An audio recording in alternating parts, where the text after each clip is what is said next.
Hi, it's John Dalziel here again with the What the Hell is Happening vidcast.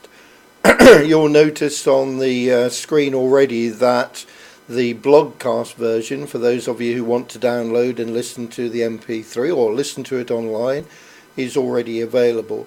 I'm not going to waste any time. I'm going to go straight into the first find of the 7 today.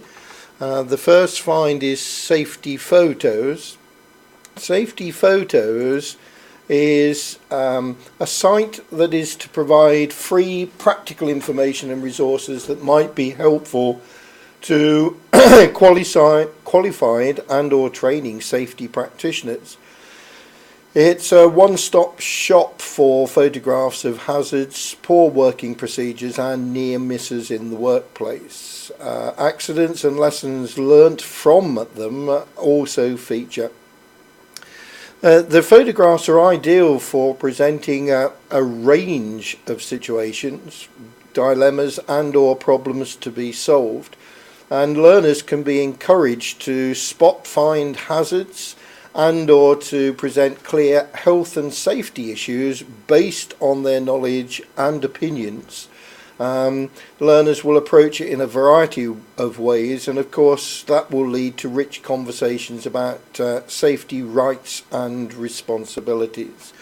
And I'm not sure that I've actually loaded Zoom. Just bear with me a sec while I make sure that I have loaded it. Okay, if I zoom in, scroll down a little first, you'll notice that there are various pages available. The home page, which we're on at the moment, Photo 1, Photo 2, Case Law, Health and Safety Books, and so it goes on. Let's just go and have a look at Photo 1. When you go into Photo 1, there are a whole load. If I just zoom in, you'll see the sort of things that I'm talking about. Find the hazard, spot the hazards, bad hotels, shopping centres and malls, electrical safety, factory electrics, dangerous theft, bad connections, and there are loads. I'm just not going to go through them all, there isn't time. If I take spot the hazards in the workshop, you'll notice that there are 3 images there. If we click on any of those images, and it doesn't really matter which one, it will enlarge it up to a decent size where you could use this image and circle different areas and ask them to talk about if there are any health and safety risks, or you could get them to mark different areas and to write about the health and safety issues.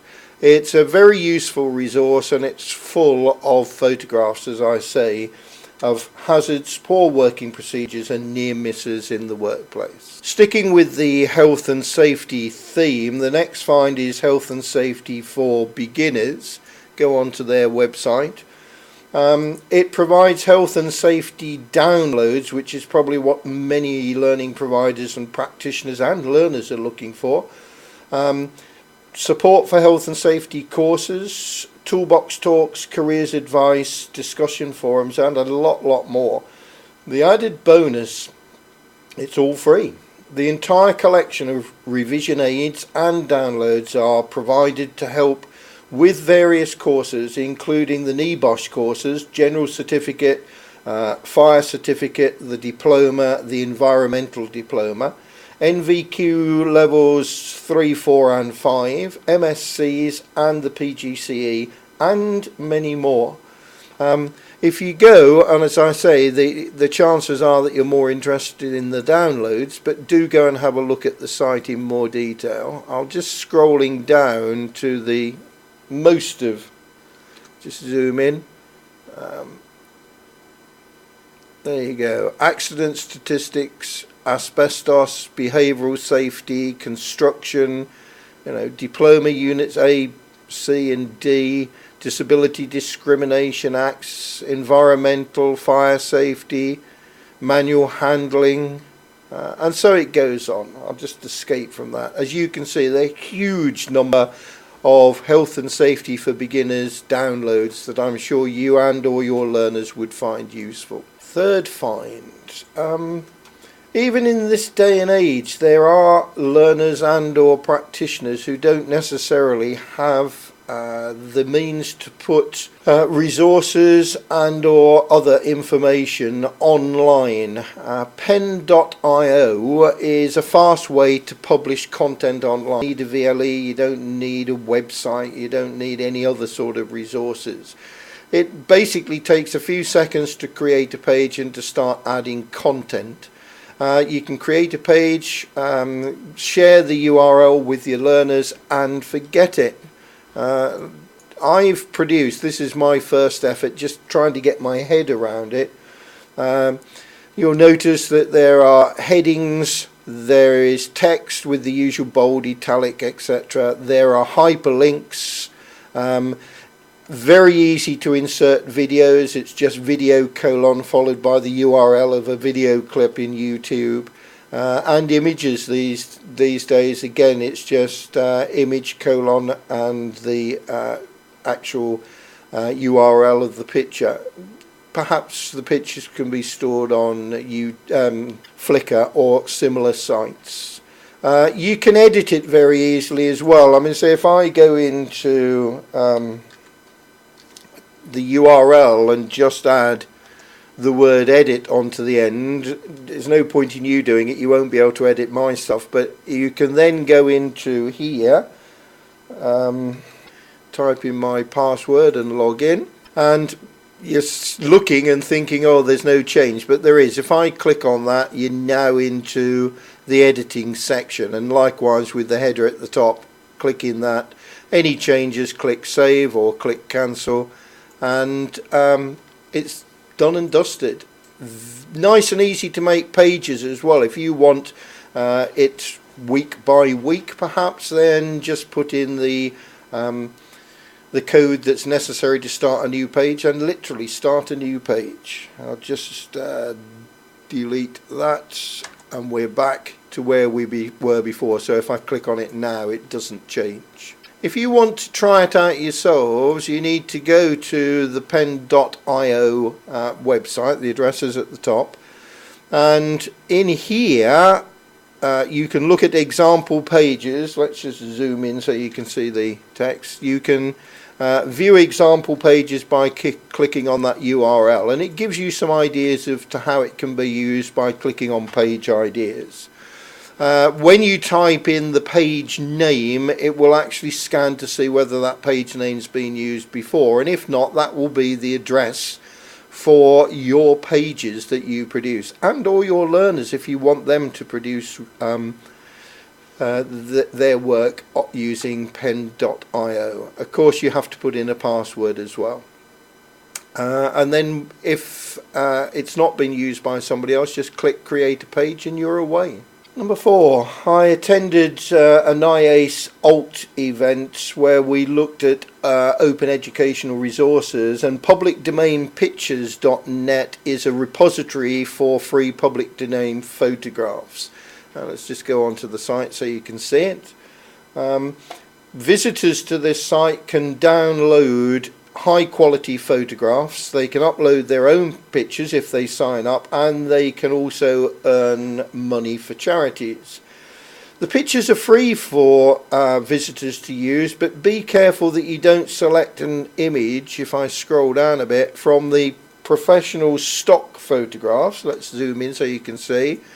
If you want to buy them, obviously, then that could be a place that you'd look. They are from £1 upwards, but the ones you really ought to be looking at are these, the free pictures. It says random free pictures here because this is the home page. If I zoom in again, you'll see across the top, let's just zoom in so you can really see it, animals, architecture, backgrounds, business, flowers, food, holidays, illustrations, landscape, light effects, macro, nature, objects, office, other people, seasons, sports, still life, symbols, etc. And if you click on any of those, let's just take office as an example.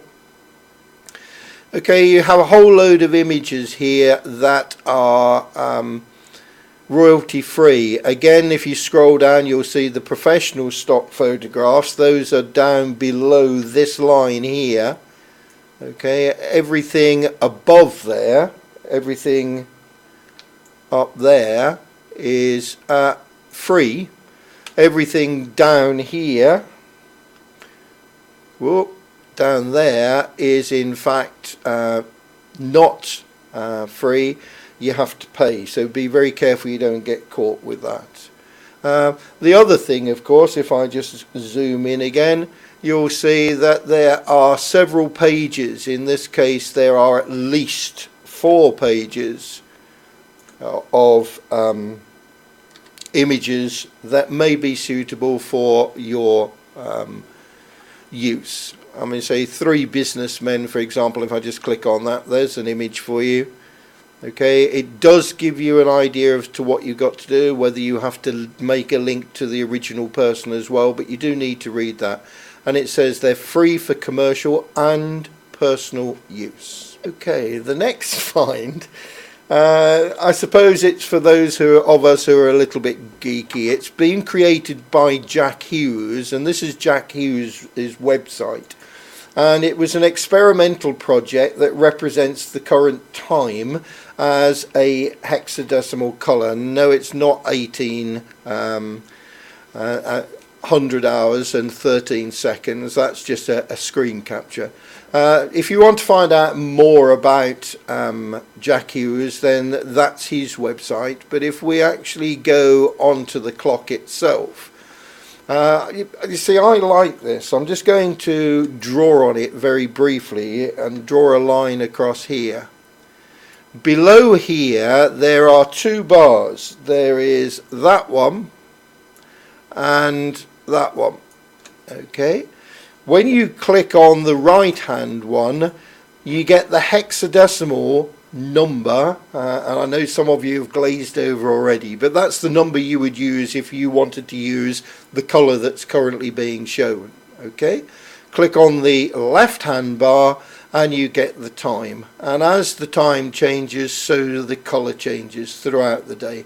I quite like it. I think it's nice, and it can be on full screen, and it might be quite a nice feature to have in an entrance to a learning provider as a clock or as a time, or as I've got it at the moment on a separate screen.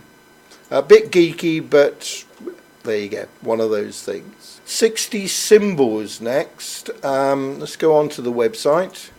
Here we go. Their videos basically it provides the story behind 60 symbols used in physics and astronomy. It's been put together by the University of Nottingham, the website covering 60 popular symbols. Good choice of title then, 60 symbols. You can click on any of these symbols. There are a whole load of them, and choose whichever one you want. Let's take that one. It comes up and it tells you at the bottom of the page. Let me just zoom in so you can see it. It tells me that it's the symbol for neutrinos, a bit of text about it, almost impossible to detect, but they're all around us. And there's the video clip that goes with it. I'm just going to check the volume on this because last time it blew our heads off. Let's just try there. Just see if it works. Yeah, neutrinos, they're kind of a bit of a cop-out as a particle because they're kind of hardly there at all. They have very little, if any, mass. They have no electrical charge. They go piling straight through pretty much anything. Very hard to stop.